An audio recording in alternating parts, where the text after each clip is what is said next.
Hey guys, Josh Carter here with OneObjective. In today's video, we're going to be going over the pros and cons of having a stern mount versus a bow mount, so stay tuned.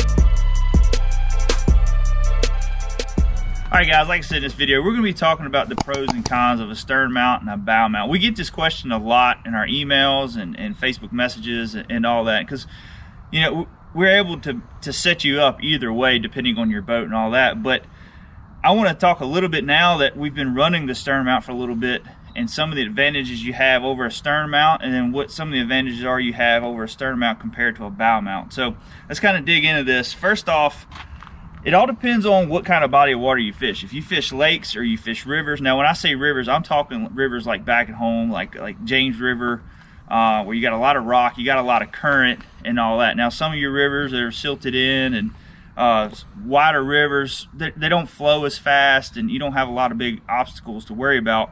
The bow mount is great on those. But if you fish a lot of lakes, where you're like Smith Mountain Lake, for instance, where I fish a lot of points or on drop shotting and all that stuff, a bow mount's perfect for that. I'm able to spot lock on an area. I'm able to, if I want to go down a bank where I'm casting down a lot of riprap, the bow mount's perfect for that. I can hit a hidden button on it and I can go on up and make my cast and do all that.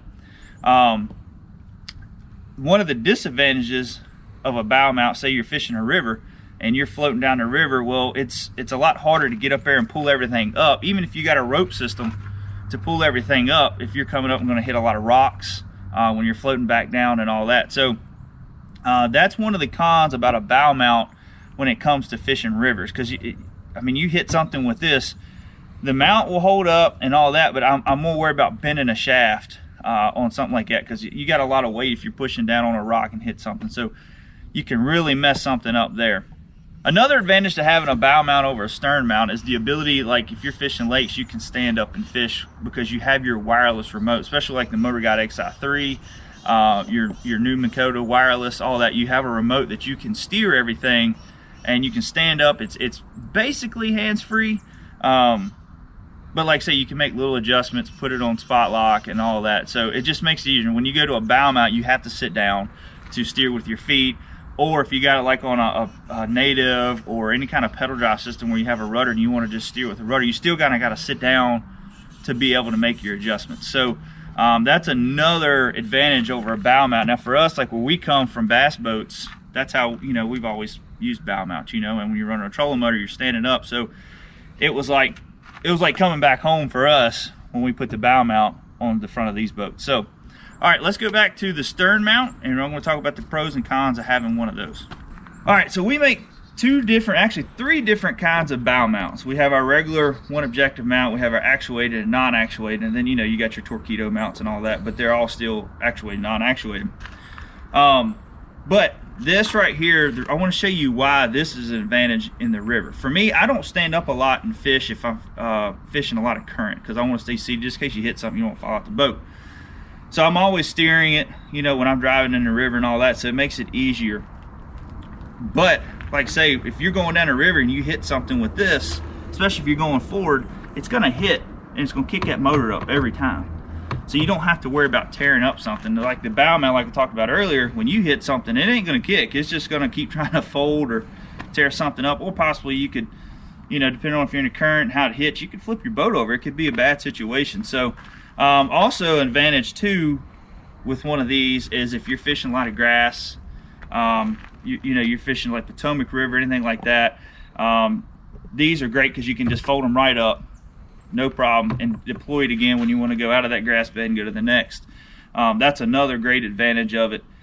A couple different things you can do with steering as well as, you know, you got your foot pedal system, and you can also, some people I see like putting a stick steer on the side.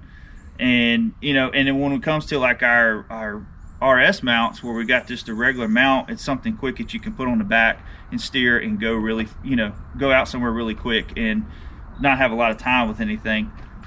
Like I say, one of the other disadvantages, like we talked about earlier, is, you know, having to be seated to control everything. But also too is when it comes to actually making everything functional, you know, you got to have a controller up there. You got to have some source of powering everything, which you still got to power the front mount, but everything's more wireless. So like here, you got to have your wires running up for your controller. You got all your cables running for your steer pedals, all that stuff. So when it comes to being simple, the bow mount's a little more simple when it comes to just rigging really quick compared to a stern mount. It's not bad, but it's just, if you want something where, like on the bow mount, you got the quick release plate, you can unplug it, take all that off, and it's all done, you know, and you're ready to go. Here, it's not so bad with our mounts because we just got a plug and all that, and you can take all this back end off.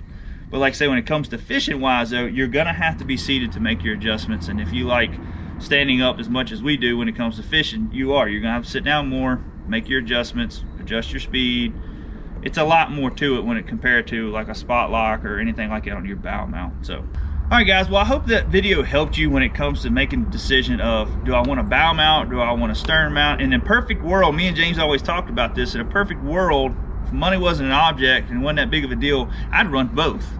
But you know, when it comes to your kayak and all that and tournaments, I don't know when it comes to rules when it comes to running both, so I'm not telling you to do that. But like I say, I just hope that answered a lot of the questions. And if you do have any more questions, feel free to comment below, or you can email us at oneobjectivebf@gmail.com, and we're gladly to answer any of your questions. Message us on Facebook or Instagram.